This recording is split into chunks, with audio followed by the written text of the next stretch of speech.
Okay.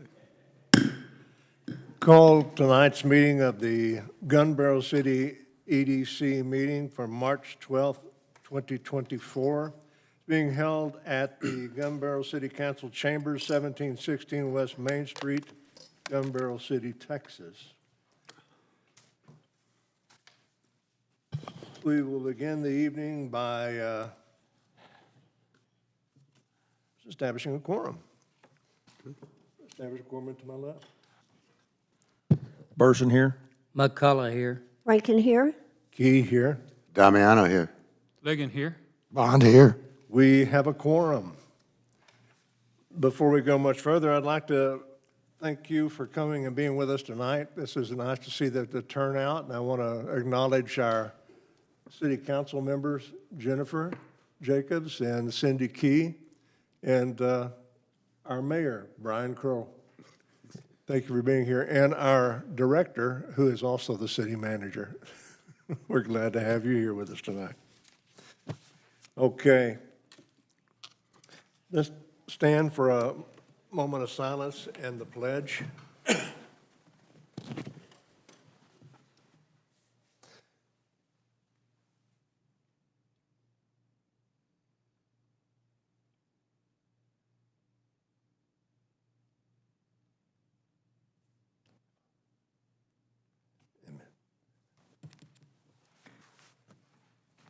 I pledge allegiance to the flag of the United States of America and to the republic for which it stands, one nation, under God, indivisible, with liberty and justice for all.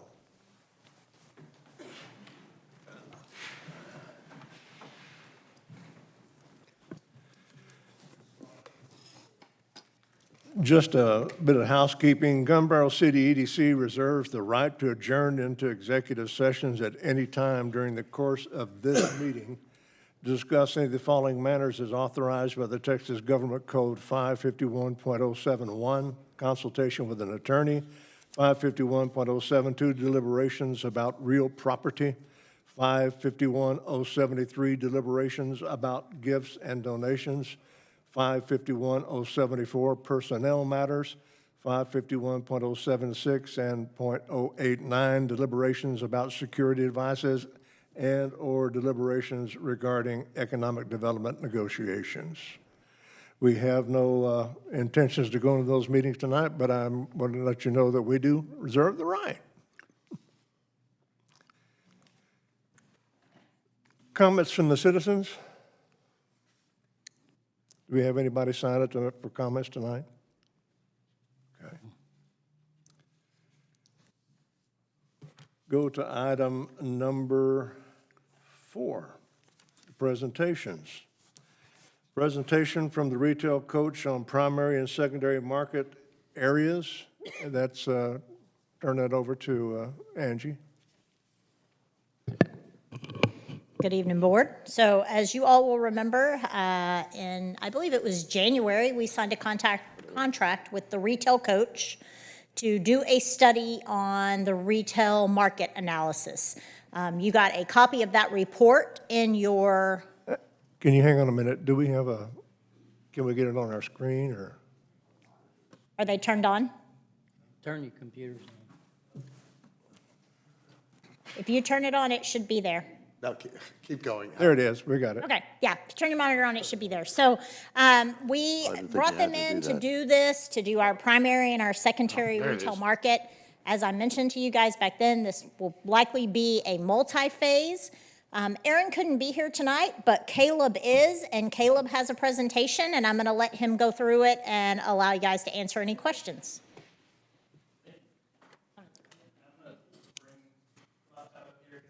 Decent eyesight, but I don't know if I can follow along as easily up there. As introduced, I am Caleb Wilson. I'm a project manager at the Retail Coach. Aaron Farmer, our president, could not be here this evening, but happy to walk through what we've done to date for Gun Barrel City.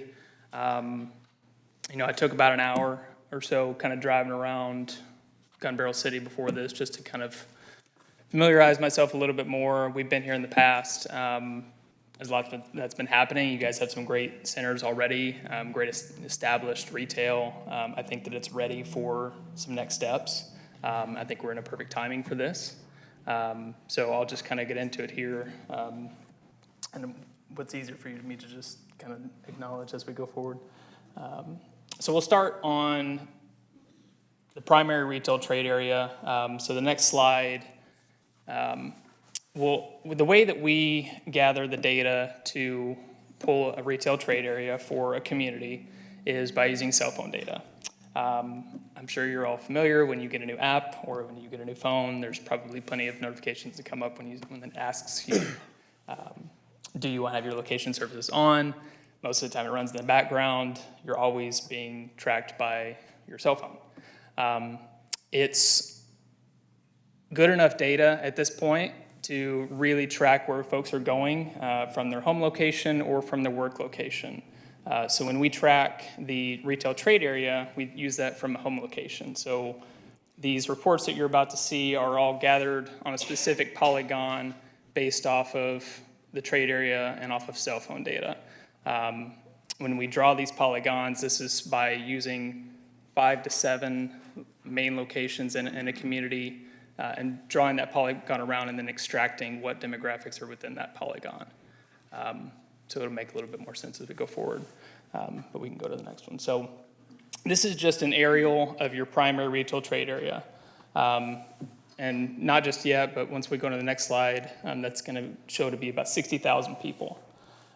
That's your primary consumer, that's your all the time number that Gun Barrel City is serving on a regular basis. So going into 2024, you've got 60,392 people. We've got a projection on there for the next 5 years at 64,000 people. I think it's a little low, considering how many residential permits are pulled in these two counties that are nearby all the time. But it's a healthy projection for now, and we can adjust that as years go on to really account for specific developments that are coming in as well.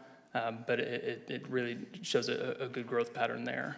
So this is going to be our main profile. So it's going to have all the major demographic pieces on there, like your race distribution, your age demographics, your educational attainment, and income.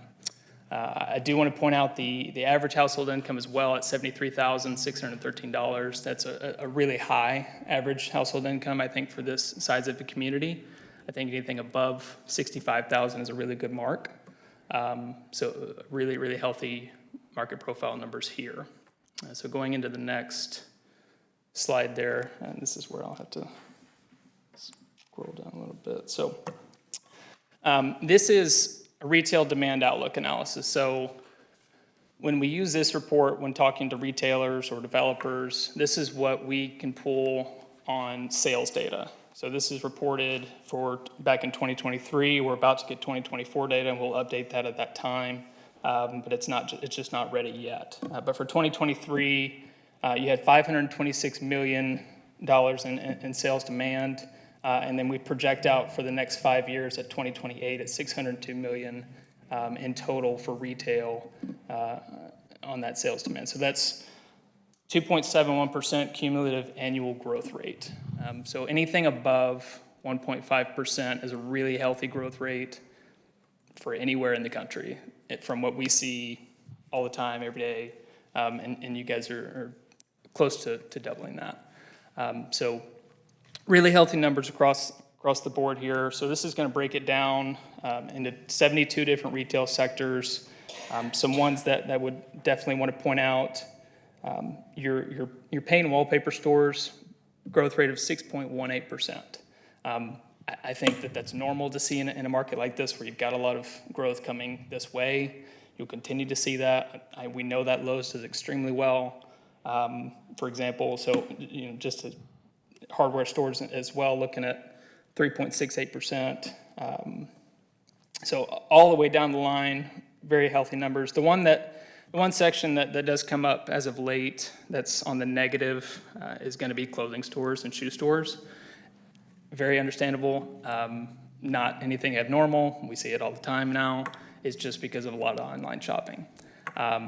It's not something that anybody believes that it will go away. You will always have that in-store retail for that. But that's why that's going to be your negative section there. We can go into the next one. The ones on this slide here, just really healthy numbers on the food and drinking places as well. You know, as I was driving around, you know, I think that it's definitely time to look at some more sit-down casual restaurants. You've got a healthy mix of your drive-through. I don't know if your Chick-fil-A guys have come through yet, but I'm surprised they haven't.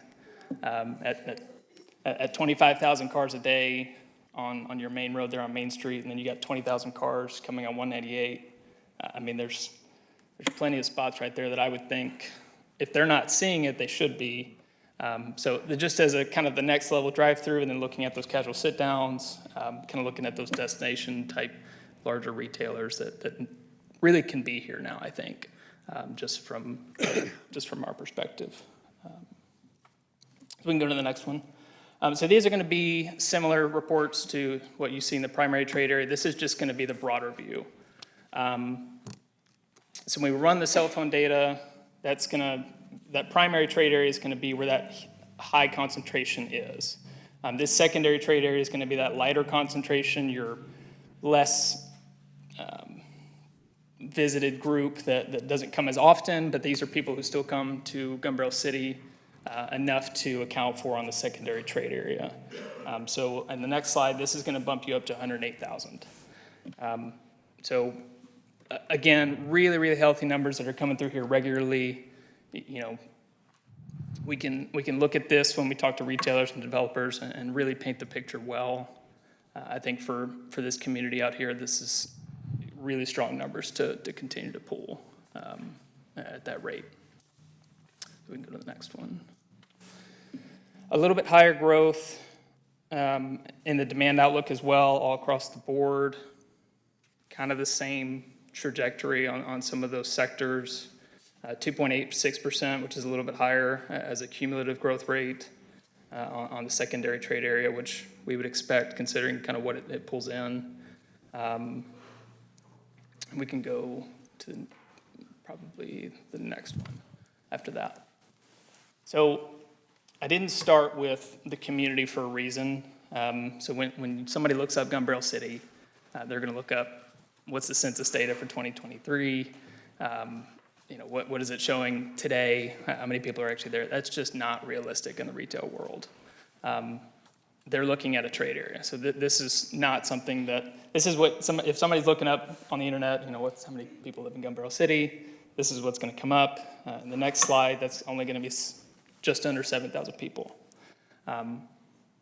It's still great numbers. You've still got healthy incomes. But it's just not something that these retailers are looking for. That's why we like to really focus on those trade areas as well. But happy to answer any questions on that afterwards. But next steps, really the next steps are going to be, and you can go to the next one, is the rest of our specialty. So recruitment. And that is something that we do day in and day out. It is a process. It's not something that happens within 30 to 60 days. It is something that takes time.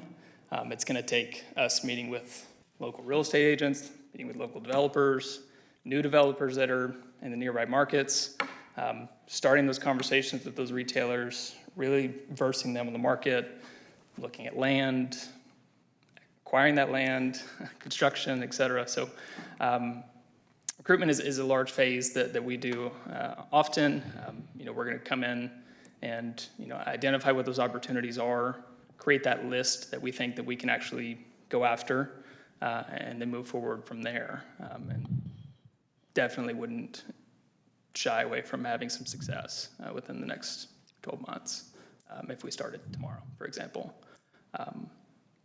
But that's just kind of where we are. You know, I think that, like I said, once we did the initial reports, really healthy trajectory all the way through.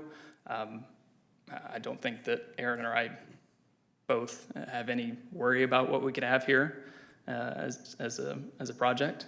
So happy to answer any questions after you reviewed those reports, or anything that I've kind of touched on here today. So I'll just open it up if that's okay. Yeah, can we just go? Yeah, we have some questions for you. Yeah. Awesome. Go for it. Let me ask you a question. You've done a good job, okay?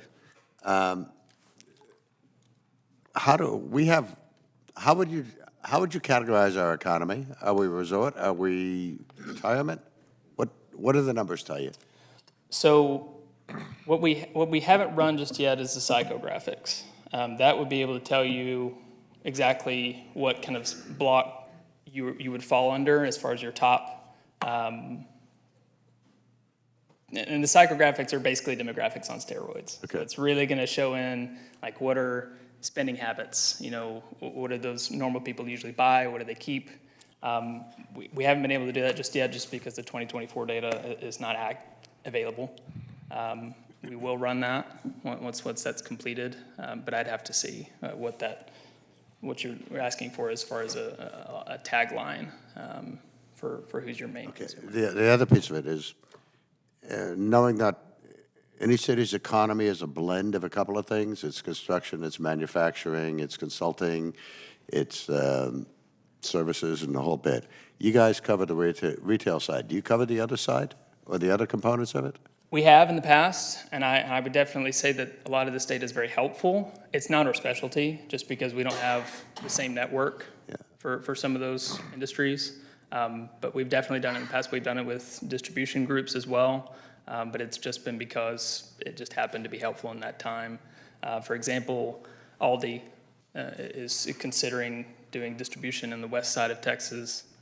They didn't have that before. We tried to make the connections, and they are making strides to kind of start reaching that west side of Texas. So just an example, but it's candidly not our specialty. Okay, and I've got one more if you don't mind, okay? Sure. In looking at the numbers, I came up with 445 food, 442 general merchandise, 454 non-foods retail. Are those our best targets, or do you have some other ideas? I would say it's still your best target for now. I think that there's small, not small, but I think that there's low-hanging fruit on the entertainment side that's active, but it's not going to be something where we're going to go after a Topgolf or anything like that. I mean, we want to be realistic for a period of time until we get to that level where you're really pulling in from a larger trade area on a primary basis.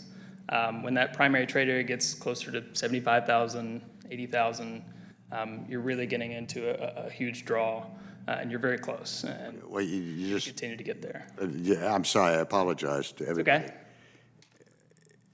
What are our positives and what are our negatives? Positives is traffic count. You've got really high traffic going through your two main corridors. You've got really good access. Infrastructure's there. Driving around again, I mean, there's nothing that screams that a retailer shouldn't be here.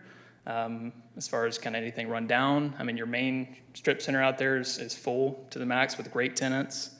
You've got a lot of good synergy with some big player names that are active right now. Negatives would just be not having somebody to get your name out there. I think that's maybe the issue. Folks don't always look at somewhere like Umbrella City. Might think of 175 and look at, might just pass right along by it and not think that it's here. I think it's just getting the name out more and more. I think that's the negative at this point. I appreciate it. Thank you very much. Absolutely. I've got a question. Looking at the big numbers Sure. in the area. Sure. The secondary trading? Yeah. Are these numbers including the businesses in Malakoff and all these outlying area, Tool, Paint Springs and all that? Are they just including Gun Barrel City? So I think you're talking about the secondary retail trade area, is that right? Right. So the secondary one, I'm looking On the at primary trade. on the primary, so it's not going to go out that far. Well, that one still goes down to Trinidad as well. It's going to capture everybody that's living within that polygon. Okay, so the money we're seeing is these people coming and shopping here in Gunbarrel City because we have a Lowe's and we have a Walmart, Absolutely, and we're bringing them in. 100%. And then the weekenders, of course, if you were here on the weekend, you saw how we influxed from people who own weekend homes. Yes. And when they come down, they want to grill. So that helps us. Yeah. But and then I noticed that Gun Barrel itself, we're pretty much landlocked to an extent. We don't have property. Understand. How can you help us with that growth? So, again, I think that it was important for me not being here after a couple of years. I needed to come back and look at it a little bit more. I looked at it for the last couple of weeks from an aerial view as well. There's room to grow on the backside, I think, a little bit. If the property owners are interested, I think there's some availability to kind of include some of that multi-use, maybe increase some density with some. I noticed that there's a new small townhome or multifamily complex near the lake. More things like that. I think that's going to bring in continual density. You can add more retail alongside that. There's still some really major tracks available for sale. I'd have to talk with those agents and kind of figure out what the story is behind it. But there's definitely still room to grow. I think that there's going to be a time for redevelopment. I don't think that you're there yet. I think you've still got room to grow into it. But there will be a time where you need to start looking at some of those older assets. Do you work with Jersey Mike's or Firehouse Sub? Because we'd sure like to put Subway out of business. No, Again, I want to put them out of business. We want to give them competition. Again, names like that, the typical numbers that they look for are here. So it's just, I think, again, getting it out there, start talking to those groups, figuring out what are those walls that they need to go over in order to get here. Very good numbers. Thank you very much. Absolutely. And Linda, you have some questions? Yes. One of the things that I noticed you have paint and wallpaper stores as having the highest percentage of possibilities, and then after that, optical goods stores. Is there, with your group, do you go in and try to do expansion of businesses? We have. We also will do some regional recruitment as well, if there's anything like that's nearby. So say there was an optical goods store 10 miles away and, it was somebody who had the ability to grow into it. If we were given that information, we would absolutely reach out and help that business expand. Typically, it's more on the national side, so there are national players that are in the optical goods section or sector, if you will, that do expand. So it just depends. I think what's existing and. So if you were to start working on, let's say, one of these topics, paint and wallpaper stores, and you say that your group works primarily with national companies, is that what I heard? Primarily, again, I will mention this too, we're not here to run anybody out.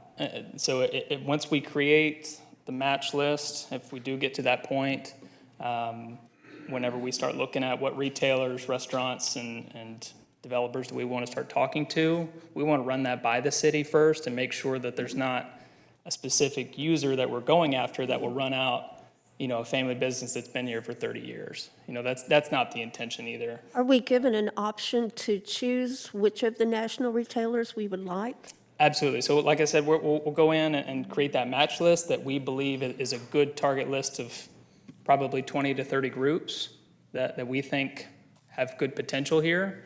If there are ones that are taken off or added, then that would probably be more of a almost a wish list, if you will. And we'll definitely have those conversations and figure out and get the feedback on if that's possible. Well, I have just one item that really caught my attention, and perhaps maybe you can explain it, or we need to revisit it. We just had our 2023 comprehensive plan completed, and maybe you've seen that. And the percentage of ethnicity is totally different from what you show in yours. And so I'd like for us to take a closer look at that. Sure. Because I think that makes a difference. And then also, I was looking at your perimeter for your market, so to speak. And I was looking at that, and it's pretty similar to the comprehensive plan. And sometime back, there was maybe someone was just estimating, but at that point in time, we had closer to 80,000 if you included all of the rural people in the population. Is that included in your figures? Or how did you come up with more of a 60,000 versus what I learned as 80? Sure. So on that primary trade area, that's going to be, like I said, it was going to be probably around 7 to 8 main retailers and restaurants, or maybe a strip center. I don't recall exactly which ones we pulled on that day, but we take the top performing locations, really figuring out, okay, we'll run cell phone reports on each of those, and collectively, where the major heat from that map is, we'll take a pin and draw a polygon specifically around that. And using that polygon, we'll go back and pull all the actual demographics from that polygon. So it's not, that number is not cell phone data, it's the demographics within that specific area. Okay, So it would pull in all of those rural areas within that polygon. Again, that's what, based on our experience, that's what your primary trade area is at 60,000. So. I also think, Linda, maybe some of that data came from the 2014 report, which may not have had as much, the retail, was it 2014? The retail coach, the last time they did one of these analysis for us. Today, longer than that, today they use cell phone data, which is pretty darn accurate. And in 2014 or even 2010, whenever they did it last, that was a bit more of a guess probably than the cell phone data can give you today, which that 60,000 is probably a way more accurate number than when that last report, because I remember the 80,000 and I think it was on the last retail coach. I don't know where they got that data. These guys use Placer AI, who we also use, and that is much more accurate data today on the cell phone pings coming down the road. So this data may be much more accurate. good to know, thank you. And I'll add to, we use Placer, we use AlphaMap, we use Unicast, so we don't like to have just one data source either. So we want to make sure that we're as accurate as we can be. We want to make sure that there's a collective positive answer there. So if there's any time that one of those fall out on us, if the data isn't good, then we've got other ways to pull it. So we do pride ourselves on trying to be as accurate as we can on that. Just to add to what Gary asked a while ago, our population is 59% over 45, the age of 45, 59%. So we are we've said a senior market, even though we are resort. Not always a negative thing either. No, not at all. Plenty of good attributes about it. But yeah, I'm sure once we get down the road, we can look at that a little bit further in the psychographics and really get into the weeds of it. So. Yeah, let me ask a question. Anybody else? I don't want to. Go ahead. Okay. Question I asked you earlier, before we do any recruitment, while we know that we are at least partially a resort community and partially a retirement community and quite possibly part of something else, okay, from a standpoint of a community, all three have similarities, but they have differences as well. We have a bunch of weekenders that come out here and they expect to go out to have dinner and they get frustrated by the lack of choice that they have here. Okay. Sure. Don't we need to figure out what we are first? Figure out what you are. Yeah.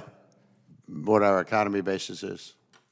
Well, I think that the major numbers that we've pulled to this point are what these restaurants need in order to make a move on. Yeah, that was one of, yeah, okay. Yeah, candidly, I don't know if there's anything more that they would need at this point, just from an exposure perspective, to look at Gun Barrel City to be here, depending on what their normal markings are. If they've got to meet a certain income, or if they've got to meet a certain density. I mean, we can look at that for each one.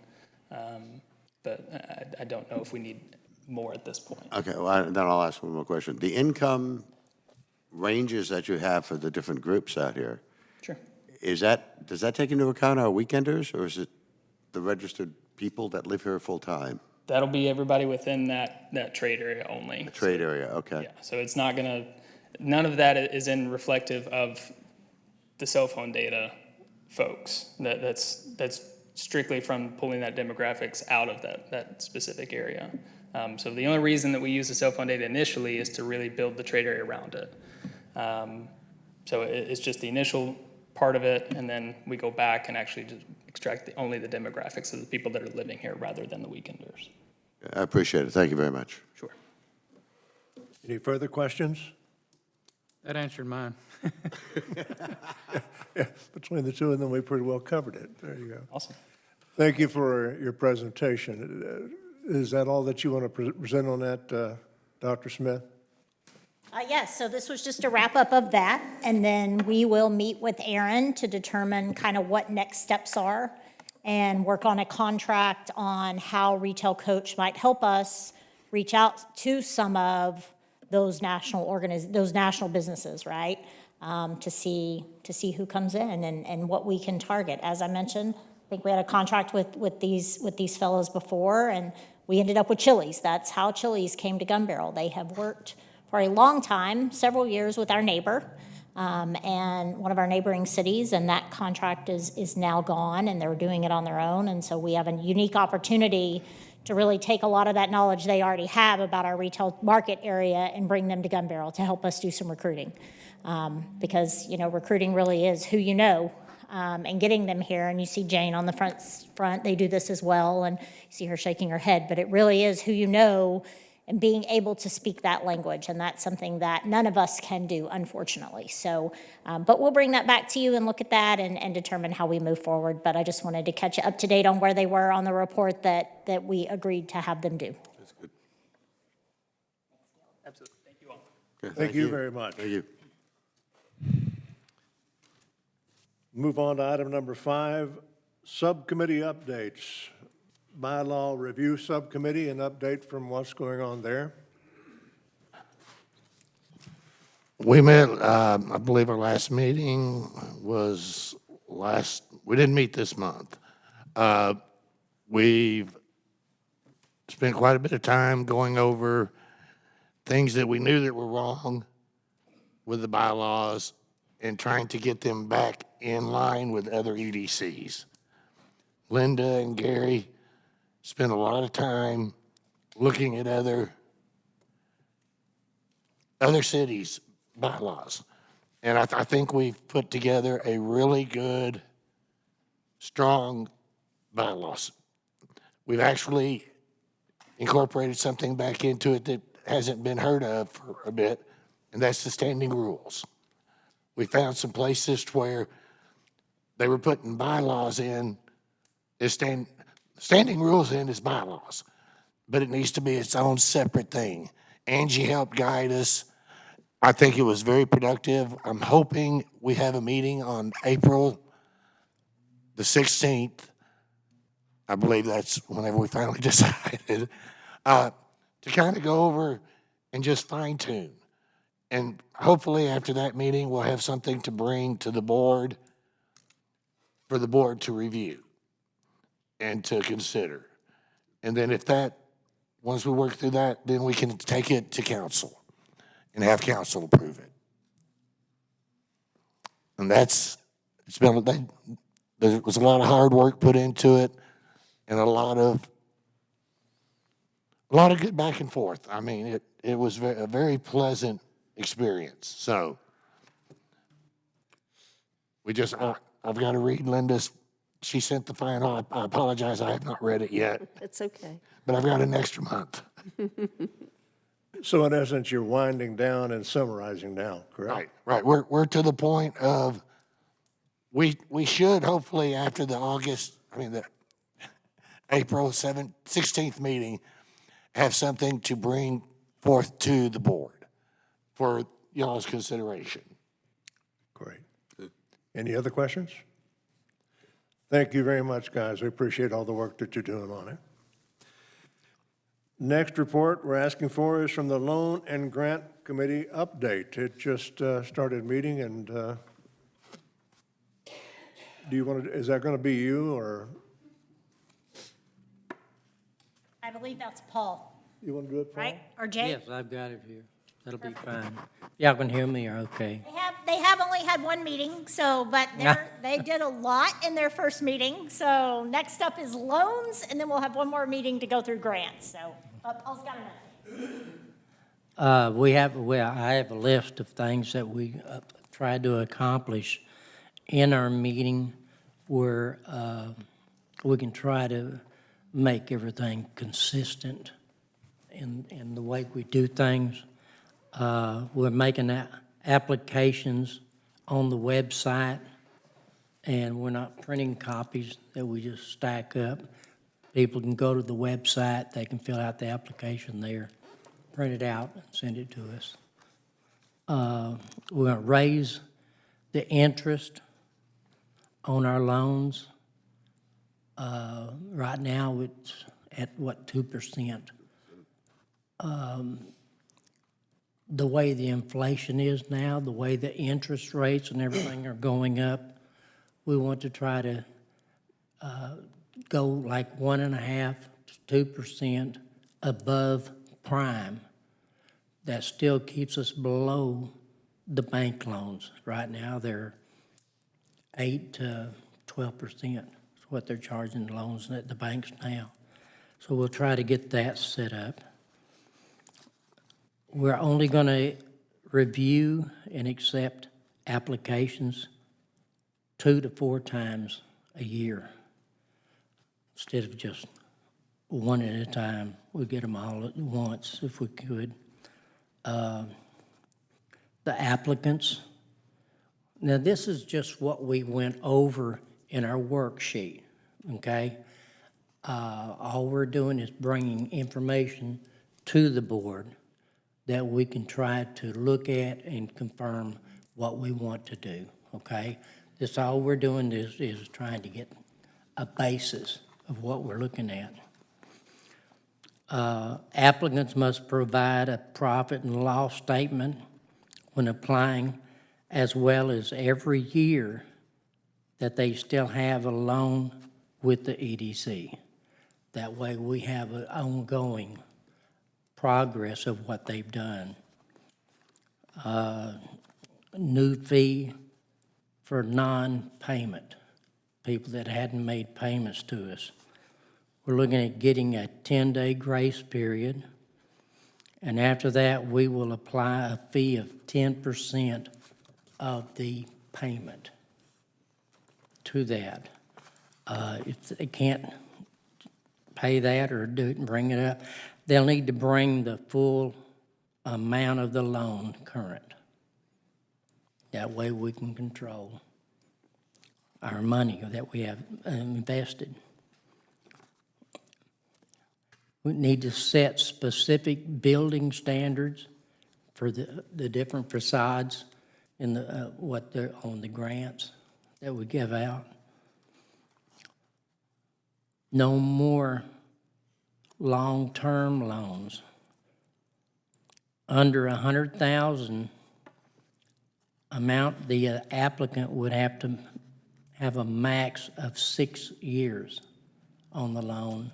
We've done as much as 10 before. 6 years, 72 months to repay the loan.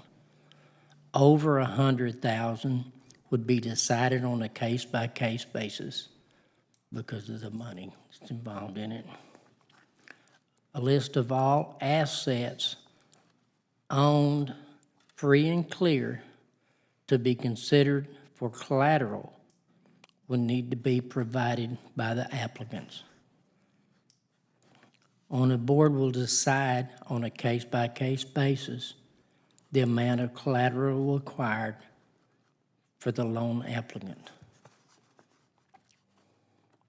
Applicants must provide one bid or more for a grant totaling $5,000. Applicants will be required multiple bids, 3 or more, for any grants over $5,000. That way we can control that. We're going to condense the grant and loans into one application where you check a box, whether you are applying for a grant, a loan, or just an incentive. And the requirements will be the same for all three. And that's what we have right now that we're looking at. And I want to point out, this is not what we're doing. This is what the suggestions are at this point. That's right. And I think that a working group is going to be how we're going to have to approach this, put together a working group meeting where we work on this together after we get the recommendations from our select committee. So appreciate what you guys are doing. It makes a lot of sense. It sounds real good, what you've put up so far. And I look forward to getting the final recommendations and us getting together and putting together a program that we can move forward on, get some businesses in here. There you go. Any other questions for that? We'll move on to action items. Item number 6, consider and take action to approve the February 13th, 2023 EDC meeting minutes. Have a motion? I'll make a motion to approve the, Well, hold on 2 seconds. That's- It's 2024. Don't ask me how It'll many be- times yeah. I redid this report, and it still says 2023 on the front. I don't know. I've rewritten it 3 times just in the last couple of days working with Angela. So please make sure that you approve the February 2024 report. correct. I'll make a motion to approve the February 13th, 2024 EDC meeting minutes. Second. Any discussion? I just have one question, I apologize. Shouldn't the minutes reflect who was put on a committee? Not just the formation of a committee, but who was assigned to it? We can add that. I mean, does that make sense? I was just noticing in the very last motion, it's not stated, it just says it passed. That's item 6 on the minutes. I think because on the meeting before, we named who was going to be on it, and we just confirmed that at the last meeting. I think that's why. If you look at the minutes from January, it has the list of the members. Okay, and what I was referring to was the loan and grant committee, or the programs committee. So in January, Just a question. in January, we assigned the members, and in February, we just confirmed those because we had added Roy kind of as an Yeah, we alternate. did. We just confirmed those in February, so what you're saying is just the confirmation of who we appointed in January, and it was on the January minutes. Yeah, that's all. Okay. Okay. Any other questions? Any other discussion? Hearing none, vote to my right. Bonds, yes. Ligon, yes. Damiano, yes? Key, yes. Rankin, yes. McCullough, yes. Burson, yes.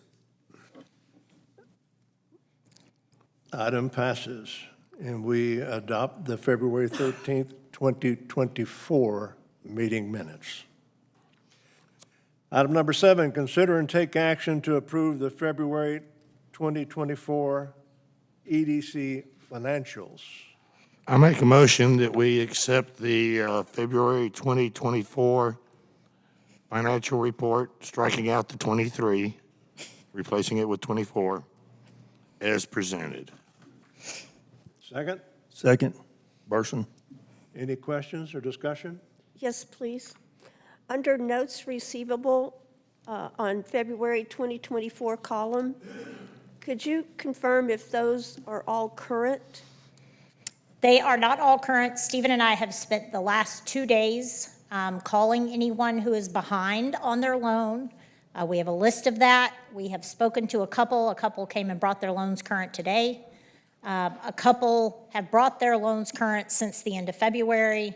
And then we have a call into a few additional. So this is where we sit today, but Stephen and I have literally spent the last 2 days getting all the loan documents, all the promissory notes updated so that Stephen could tell what payments were missed and making sure that we have everything in line. So not all of them are current. GBC Medical did make a payment in March, so just a heads up on that. Our attorney did send them a collection letter, and they did make a payment, $1,000 payment, I believe, in March, so that's coming. But Stephen and I literally have spent the last 2 days with Mickey. Mickey spent about 2 hours with us this morning trying to get everything lined up and make sure all of the amortization schedules are correct, and we are tracking when we miss a payment so that we can see what month they missed so they can help us go back and find those if for some reason the tracking was missed. So The numbers are looking a lot better. Yeah, we're getting closer. So basically, One day at a time. we send this to the accountant, the accountant gives us back a regurgitation of what's happening, so. These numbers come directly from the accountant, so Stephen and I work at the back half, and we try to make sure that the payments come in, and Stephen, as they come in, reports them to the accountant, and she applies it to the accounts. So the minutes that you initially got and the minutes that are, the financials that you initially got and the financials that were sitting at your seats tonight are a little bit different because we managed to figure out where some payments went. And so we are much closer today on what you have in front of you than we've probably been in a while. And then again, Stephen today had a couple people come in and catch their loans up. They were missing payments, and so we're trying to get all that caught up too. So hopefully in March, we have really good numbers of exactly where we are. Well, there's going to be an inherent lag that's just built into it anyway, because There is. coming from a different One of the place. challenges we have, and one of the things Stephen and I have been working on, is a letter reminding folks that the 1st is their due date, right? So one of the things that the Loan and Grant Committee talked about was a late processing fee. We currently get payments sometime between the 7th and the 12th, and that throws our financials always off a little bit. And so payments are due on the 1st, so we've got a letter ready to go as soon as we get everybody caught up to where they're supposed to be to start getting those payments in on the 1st of the month, every month. And then, you know, they had already talked about on future loans and maybe even on some of the loans we have out, the potential to have a late payment fee, because sometimes, I mean, it's taking a significant amount of time for Stephen to go out and try to call every business because he has to wait till like the 20th. Then he's trying to call everybody to get everybody to pay on time. So those are some challenges that we're having, which is one of the reasons that that committee specifically discussed potentially adding late fees to loans. But we are going to attempt to get everybody back on track and get payments in on time, and that will help get things straight. Thank you. Hearing no further discussion, vote from my left. Person, yes. McCullough, yes. Rankin, yes. Key, yes. Damiano, yes. Ligon, yes. Bond, yes. We hereby adopt the February 2024 EDC financials as presented. Item number 8, consider and take action on the mid-year budget amendment. Do we have a motion on this? I'll make a motion to accept the mid-year budget amendment. It was well done. Second, I'll second it. McCullough. discussion on the mid-year budget amendment. I am happy to answer questions. I sent everyone a very detailed email. I will tell you that I started going through our budget. It's very common in government to do a mid-year budget adjustment just to make sure everything is where it's supposed to be. We will do the same thing with City Council, with our City Council budget in March, and it felt like perfect timing to do both at the same time. I sat down with Mickey and Stephen, and we started going through the budget that this board approved back in November, December, and realized that there were some things out of place on that document. And so we had things up under income that weren't really income, and we had nearly $800,000 allocated in loans, and that did not create a balanced budget at the end of the day.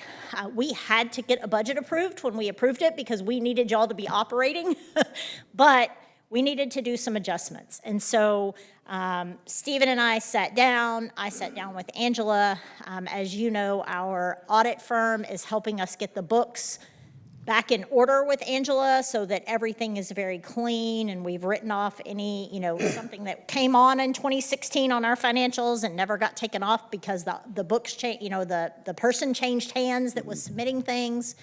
And really, Stephen's working on trying to get a good reporting system so he can actually say, here's the code and here's how much gets attributed to that code, right? Angela shouldn't have to do that. She's our CPA, not our in-office person. So there is some wonky things. So we sat down.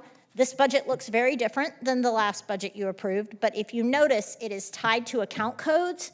It's also tied to your financial report you now see. So it looks very much like that financial report that you get every month that ties it directly back to the budget. And so that's why we did it that way. There's two versions. There's a clean version that's just the new one. There's also one that has the amended numbers and the approved numbers. I did make some changes. Obviously, the director's salary is less. Y'all pay a portion of my salary and the city pays a portion of my salary. Our employee benefits will likely drop a little bit because the city picks up my benefits, so that's not a liability to the EDC. But this will give us a great starting point from now until the end of the year. I did adjust the dollars allocated to loans and the dollars allocated to grants to add some additional education dollars because I think that is critical right now. And with us redoing our loan and grant program, we can back off of that a little bit, but it's not $800,000 because that made our budget $600,000 upside down. So when I started doing all the math, what I tried to do, if you notice on the second page, is create a balanced budget within about $5,000. So that outlines, you got to remember this outlines our spending for the year, but doesn't mean that if y'all had an amazing opportunity and you wanted to do a loan for $300,000 to a great business coming in or a local business, we have the funding to do that. We just didn't budget every dollar in our checking account and in our Techstar and in our savings, right? So we just set up a budget that we made sure was balanced, that would cover our fixed and variable expenses, and try to get that on track, so. And as part of that, as an aside, we've placed some of the projects on hold that fell outside of what we really had the money to do. Yeah. Any further questions? Yeah, I do, and I apologize. I have to apologize because I thought I understood the revolving loan fund, and I'm beginning to wonder if I do or not, so I'm questioning myself. If somebody makes a payment to a loan, which consists of principal and interest, does that all go into the revolving loan fund, or is the principal counted as income? Does that make any sense? Yep, Stephen has you an answer. I'm still wrapping my head around the loans, and I'll be honest as I can be. Stephen knows this much better than me. Yes, so, Yeah, and the only reason I ask that is they're showing 3 income sources, and I don't see anything income sources. Are you talking about on the financial? Yep. Or are you talking about on the budget? Both. Both, yeah. So we've already approved the financials. The financials, what you're seeing is a snapshot of our bank accounts. I get it. No, Every that I month, get. right? So that's the financial. On the budget, you have your sales tax, you have your interest, which is I believe your loan interest. Yep. So that's the $10,000. And then the other interest income, Stephen, the other interest income is what we actually make off of our savings accounts, like our There you go. Techstar No, account. that's what what, that is. but I'm still being dense, and I apologize, Dr. Smith. If somebody makes a payment on their loan, that goes into, it reduces the numbers on their loan balance sheet. But the RLF, and that part of that money goes into the RLF interest column, okay? But their principal is also reduced. Does that count as income? That goes into your bank account, yes. So this isn't based on how much money is in your bank account, right? So eventually that would just end up back in money that is in the bank account that you are available to spend, yes. But it's I not- could break it it's- out, but we just based our budget on sales tax. Okay, So, okay. yeah. I appreciate it. Thank And you. going forward, we could add a column and say, hey, here's other money we have, like there was a transfer from other accounts, $500,000. And in 2025, we may need that because we may need to pull money from either a project account or a Techstar account or our just checking account. So the original budget had this transfer from other accounts of 500,000, and I didn't do that because I think right now, with us re-looking at our loan and grant program, we're better off operating within our sales tax budget and knowing that we will have those additional funds when we go forward. So yeah, every time they make an account, it just goes into our bank account, but what's in your bank account and what's here on your budget under income won't ever match, Okay. 100%. Thank you. Any other questions? Hearing no more questions or discussion, vote to my left. Burson, yes. McCullough, yes. Rankin, yes. Key, yes. Damiano, yes. Ligon, yes. Bond, yes. Measure passes, and we hereby approve the amended budget. Item number 9, consider and take action on a strategic work session proposal from Day One experts. I'm assuming we're going to have a presentation on that before we go further. I'm going to kick it, if you don't mind, if I kick it off and then make a motion, would that work? I think that would be wise. You can't make a motion. So one of the challenges that I've heard from you all individually and from city council is the ability to get some clear goals set for the EDC. And council have buy-in on those as well. We've talked an extreme amount about that in our bylaw review committee, how important it is that everyone's on the same page. You've heard me say the city has a strategic plan. There's elements of the EDC in that.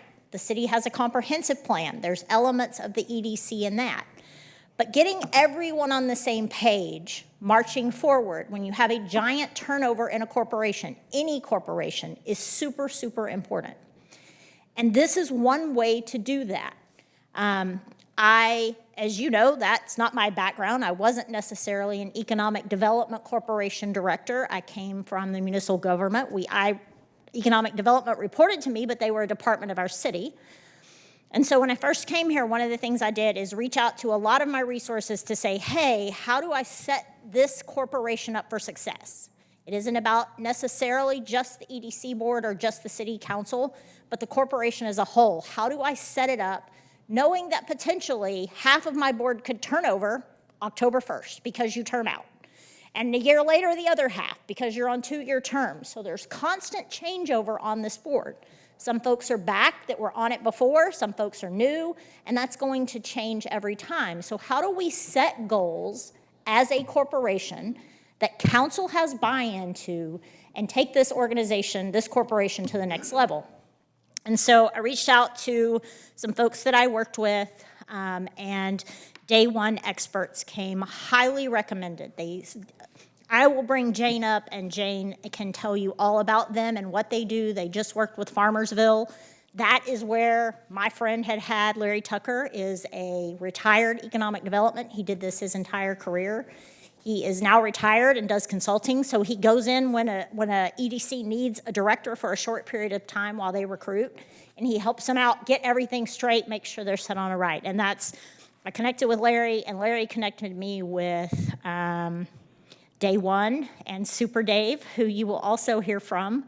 And this is what they do. This is their business. And I will tell you that even during my interview process, I had this conversation with council because I had just done this very similar process with SGR, Strategic Government Resources, with my city council, because my city council had a major turnover of 4 folks.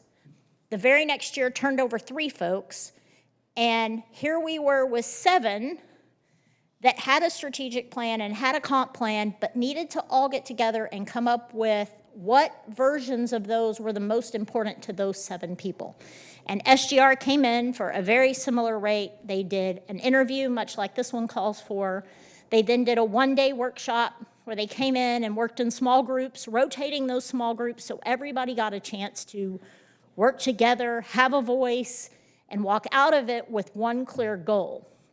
The addition of this is a follow-up meeting at the 90-day mark, because I think that's a critical element that I might have missed the first time I did this with my city council. And in this particular agreement, there's actually 14 phone interviews, so the 7 EDC members and 7 council members. There's a 1-day workshop, and then there's a second follow-up workshop 90 days later, just to see how we're doing and what do we need to change and what's working and what isn't. So I'm gonna have Stephen, if it's okay with Jane, play the video from Super Dave. Y'all think I'm crazy. He has way more energy than me. Poor Jane sat on the phone with us and she was just like this the whole time, like, oh my gosh, they will not be quiet. And then I'll bring Jane up to kind of go through the agreement and answer any questions.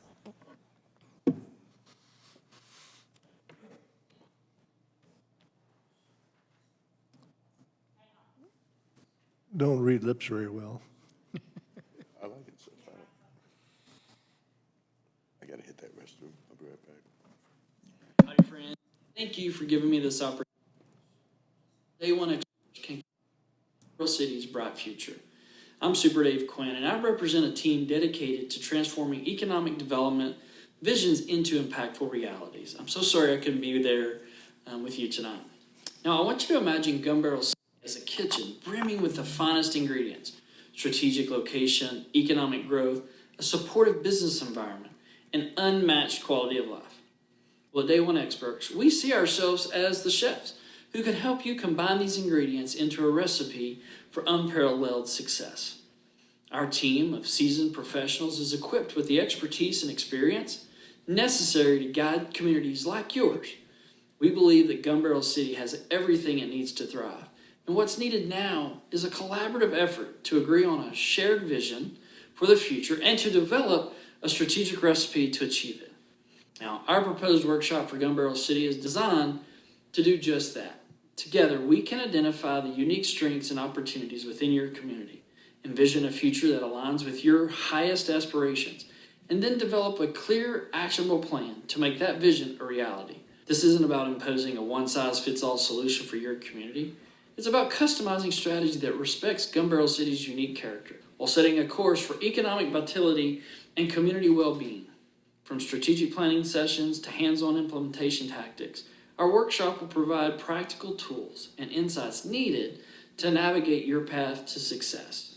We're here to facilitate consensus, foster innovation, and propel Gun Barrel City toward its brightest future. Let's blend these ingredients together with Day One Experts. By your side, we're confident in our ability to craft a new recipe that will not only define a prosperous future for Gun Barrel City, but also help bring it into fruition. Thank you so much for considering partnering with Day One Experts. We're eager to roll up our sleeves and get to work helping you create the future that reflects Gun Barrel City's potential and aspirations. Listen, if you have any questions about the process, Jane, my trusty sidekick, is in the audience. She can share just how we start a transformational journey together and how we begin our work. Thanks, and until we meet in person, make it a great day.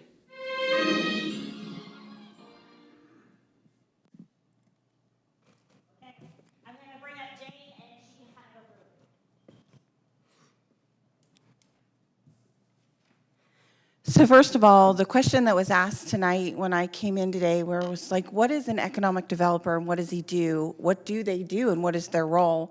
And the short answer is we are business retention and business expansion. Just where the retail coach brings in retail strategies, Day One Experts is involved in more of the manufacturing side, more of the business side of expanding your community that way. And so we are an economic development consulting firm that handles any and all issues when it comes to economic development, with over 30 years of experience and a team that can pretty much answer any question. I'm not that team, by the way. I'm the sidekick, so go easy on me. So we just provide tools. And when we come with a strategic work session, we've actually done longer ones called visioning process. And what we do is we actually listen to every single person that's involved in this community, because we know that this is your community, and at the end of the day, we want to bring together the greatest parts of you all and what you do. And we worked with Midlothian and on a visioning process, which is a much longer process. And the one thing they said is, because Super Dave worked in Frisco, he also did Levelland and Bastrop, and they were like, we don't want Frisco here. And Dave was like, no, that's not what our goal is. Our goal is to work with you all to help you with your type B structure things to where no matter who is on the board, who is moving forward, you're always moving forward. And so I just kind of wanted to present that a little bit to kind of clarify who we are and what we do. Does anyone have any questions? Or do you want me to go through the plan itself, Ms. Angie? Okay. So our plan is to provide a comprehensive overview of the Type B sales tax and its proper uses, because there is a way to format the meetings and the group to make sure that you have the greatest success. And then what is the scope of using your Type B? You know, you're a Type B, so how does that work? And what do you do structurally? And so we come in and kind of create a template, if you will, of how these things should be structured in economic development. We also clarify roles and responsibilities. Super Dave knows that as a leader, my greatest is people development and clarifying whose roles and responsibility, who's on first, who's on second, or who's the sous chef in the kitchen, as Super Dave says, is vitally important to making things move forward. And so that'd be something we work with you guys to clarify on that. We would provide an overview of your existing strategic plan and its goals, ensuring that you understand exactly what the goals are based upon all the documentation. And I love what Cameron said. You know, I want to clarify, we actually don't do what they do. They are a strategic partner of ours. We work with a retail coach. We work with very vetted and we're very particular about our companies, and they are very good people. So we actually work with them alongside of them. So we are going to provide an overview of an existing strategic plan, its goals, and then we're going to facilitate an alignment, because I don't know about you, but I have watched a movie. Have you ever watched a movie or someone crochet or something on TV, and they're like, okay, there, it's done. And so you're like, I missed step 1 through step 72. So we try to provide each step along the way. And with Midlothian, as well as if there's a step, so what we're proposing is 2 in-session agreements. But let's say we get to the second one and you guys, you know, you still have questions or things. We're not going to leave you hanging. We are an economic development consulting firm for small to mid-sized communities, and we know not everything is cookie cutter. So we are here to work with you as much as we can until you get it, because if you've noticed with Super Dave, it's not a job for us. It's a passion. It's what we do, is helping communities across Texas. So you get 2 in-person work sessions with the EDC board, director, staff, stakeholders as defined by Gun Barrel City EDC. And then each individual stakeholder will have their chance to be asked a series of questions that is confidential, so that they can provide their feedback in a safe environment, so that we will compile all of that data. And it will be brought to you all as well. We're going to meet with the Gun Barrel City EDC staff 3 times virtually to develop the project line, gather feedback, get the 90-day action plan. And we're also going to provide you, again, one of the things is we're really big in providing you long-lasting value. It's not here we were, we're gone. We want to do an external perceptions report with suggested action items. And if one of the reasons that people like working with us is if even 6 months you guys get stuck with something, you call us and we'll be like, yes, we understand, we can help. We move through that, because we don't view communities as just, it's not a job to us, it's a passion. So that's basically what we do in a nutshell for Day One experts. And just like I had mentioned to Cameron, our other initiatives, Texas Economic Development Connection, and what we do is actually bring in leads, and we're a social media marketing company that actually pushes forward economic developers across Texas for small to mid-sized communities. So we're not focused on Toyota, we're focused on those businesses that are looking to move to your community. And so we also have a co-op for that as well. But it's been an honor and a privilege, and Super Dave was very sorry. He loves to come to these, that he couldn't come, but he had his kids for spring break, and I'm too old for that, so they sent me. And I don't my kids are like, oldest is 29, so I have lots of free time, and I just consider it an honor to be with you. Angie, just to hear, would the city council be involved in any of this strategic talks? Absolutely. Okay. So the phone calls are actually 14 phone calls. Okay. So it is the 7 of you and the 7 of city council. Good. Those are the confidential questionnaire, virtual meeting kind of thing. And then what Dave and Jane and I talked about is the majority of it would be the bulk of this EDC doing that. But you definitely want buy-in from the council. So they would also play a role maybe in a portion of the day, maybe in the first portion of the day, maybe in the last portion of the day. But how we work that out, we still have yet to map out. We need to pick a day if y'all approve this contract, but that's kind of where we are. And I assume we're still working on a number, Working on, dollar-wise? it's in there, hold on. here. It's the $64.97 is the total cost for all of the phone interviews and both in-person days here at Gun Barrel. Help me What a understand. bargain. Stakeholders, are the stakeholders the city council members? That's what I'm trying to figure out. How are they figuring into this deal? Anyone that's defined by you all. So a stakeholder could be anyone defined by you guys. So if you wanted, let's say you wanted, I don't know, if you had a business association and you wanted us to interview them too. So that's what they consider a stakeholder. But it's basically whoever you define, because remember, one of the goals is we put you in the driver's seat. And the goal is to make sure your voice is heard and everyone gets a chance to speak. I'm not Italian even. Everyone gets a chance to speak and share, because that's the goal. Because after we leave, you all are here. So it does us no good to tell you what to do without listening to everyone that is invested in the city, in the community. In some communities, Roy, they might have a downtown business association, Yeah. for example, right? That is a very vital part.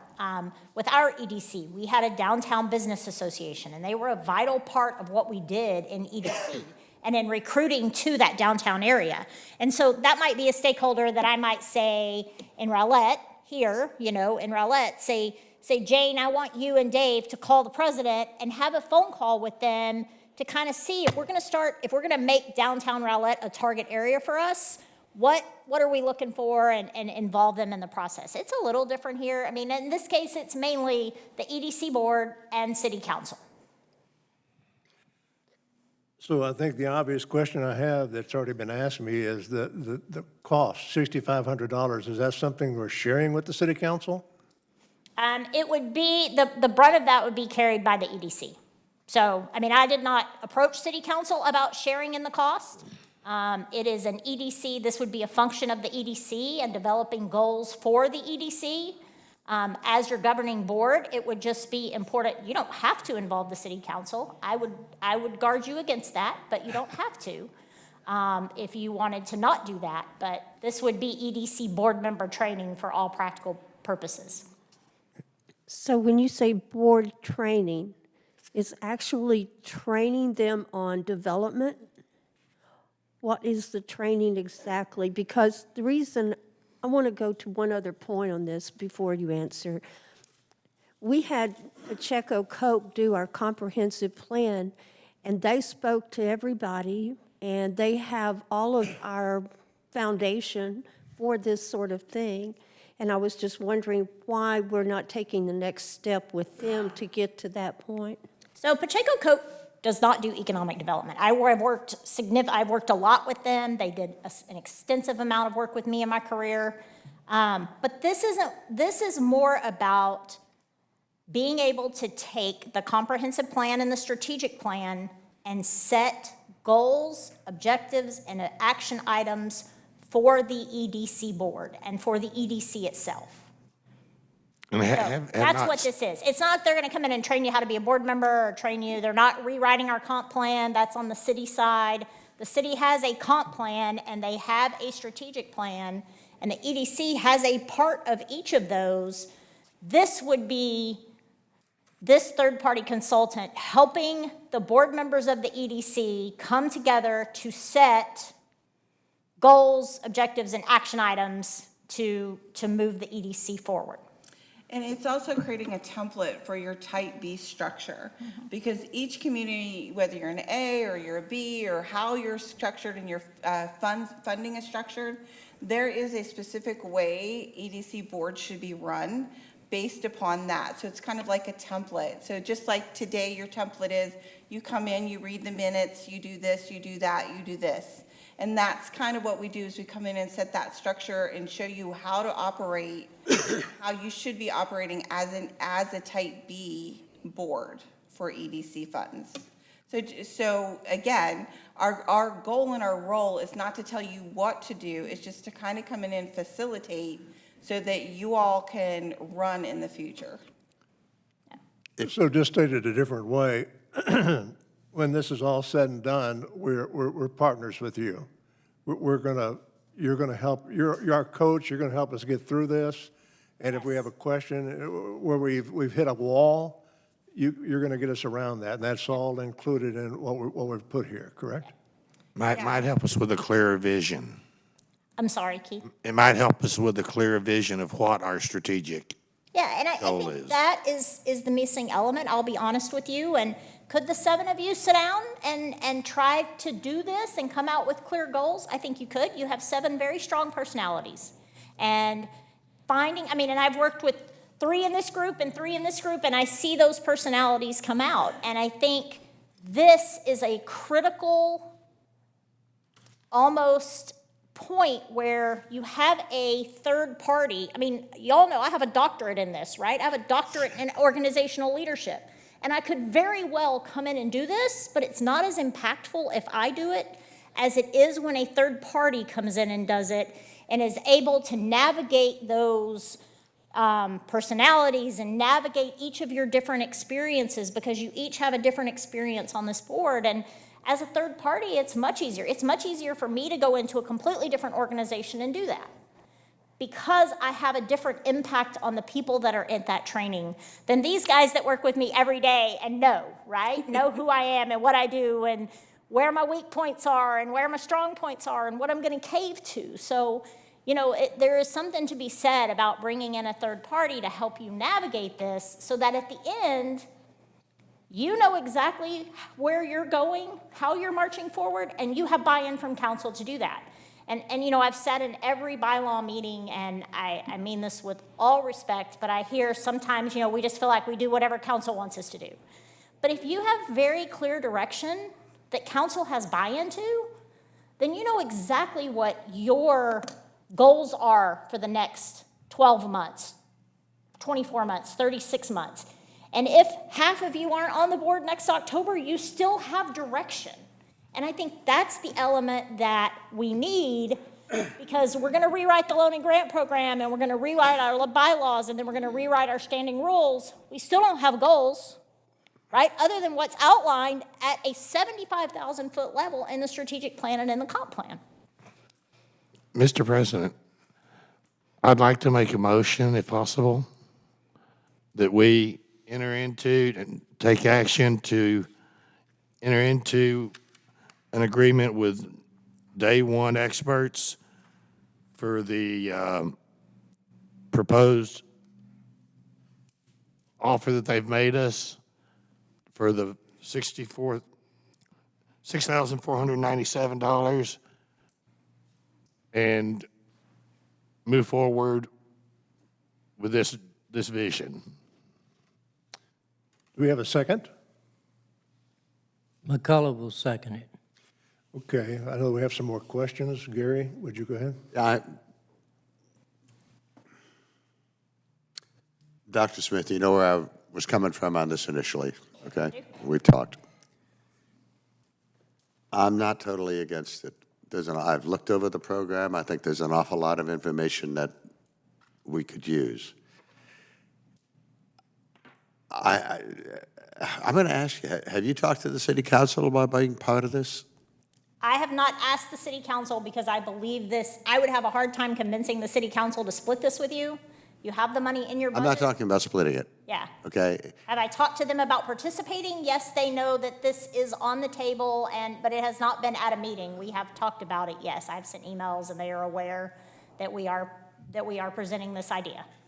Okay, and how do I put this? No one entity, this is an EDC thing, correct? Primarily? I mean, Yeah. the I'm sorry? EDC, yes. Okay. You would be remiss if you did not involve council. That's what I. Oh, I agree with that. No, I agree council should be I'm not involved. stepping on that mousetrap, Gary. No, sir. I like my job. Get me unemployed. Maybe I can restate that. Yeah. What we're going to do at the end of the day is we're going to have a clear set of marching orders, and we're going to have a clear synergy that's established between city council and That's the hope. EDC That's the hope. and the staff, so that we can move forward and move this city where it needs to go. Yeah. That's the hope, yes. And I'm going to add to what he just said, and it's a question for the young lady over here. If there are, you got two different groups. You got city council and you got EDC, okay? If there are major differences or different views, how do you handle that? Well, that is Super Dave's specialty. I have never Stop met, it. I was just going to Sock 'em say, robots. I was just going to say, I have never met anyone who could speak to groups that don't agree and get them to agree like he does. He uses in his arsenal 30 years of economic development experience, meaning every objection or pro or con that someone has, he's either worked through someone with it, or worked through a council, or worked with their board. He's actually very knowledgeable on how to navigate these things. And so I've listened to him on the phone, because people will call us in crisis and cities, and I listen to him in 5 minutes, give them an answer that it's just brilliant. We also work with, I don't know if you know Jim Gandy. He used to be the former president of Frisco Economic Development Corporation, and when he retired, he started the business with Dave Quinn, and he started in a broom closet in Frisco 30 years ago, and he moved that in the sports facilities. So we actually have a group of experts, economic development experts, Lori Vincent. We have a wide group of them, so if they don't know an answer, we will find it for you. Because if we can't get you to cooperate, we're not going to get you to move forward. But I said he just has this uncanny knack of problem solving and communicating that are just unparalleled. So I worked with him for 5 years, and I just get amazed all the time. Thank you.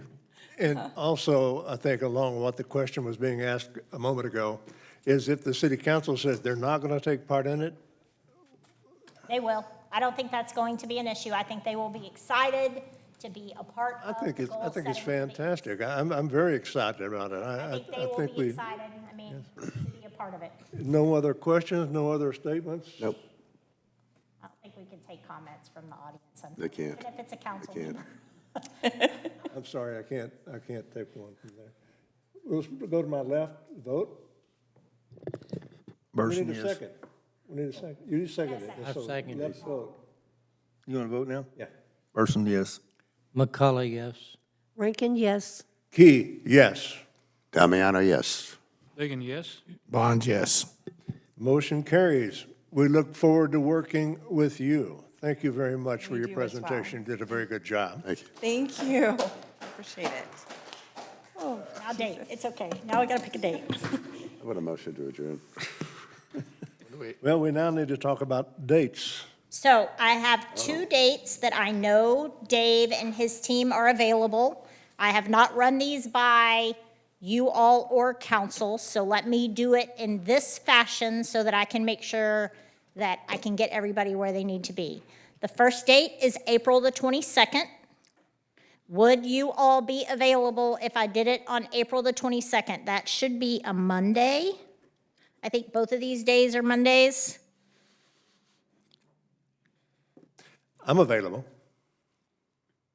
Everybody head nod would help me? I think so, yeah. Yes. What about April the 29th? What day? Let me see. Another Monday, it's another Can't Monday. figure out my That'll be calendar. a Monday also. Yeah, it's be a Monday, yeah. Following Monday. It's the following Monday. So the first one is April 22nd. That's a Monday. The second potential date is April 29th. What I would like to try to do is get everybody there. And so I also need to make sure I'm on council's calendar as well. So everybody can do the 22nd. Can everyone do the 29th? Yep. No, I'm available. So am I. You're not available? on the 29th, no. Okay. On the 22nd is fine. What would be your next date that you could be available? I think it's important we have everybody there. It is, but I also want to make sure all council is available too. So we'll start with the 22nd, and if we can't get everybody together on the 22nd, then we'll go from there. So you can make a motion, Roy, to do it. If somebody can make a motion to propose the April 22nd date, then I can start there, and we can go from there. I'll make a motion that we schedule the day one workshop for April 22nd as a first choice, April 29th if that doesn't work, and move from there if none of that works. Second. We have a motion and a second.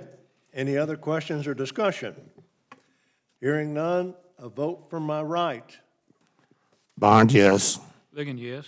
Damiano, yes. Key, yes. Rankin, yes. McCullough, yes. Burson, yes. Look forward to you being with us on the 22nd. Now, can I have a motion to adjourn? I make a motion that we adjourn. Hearing no objection,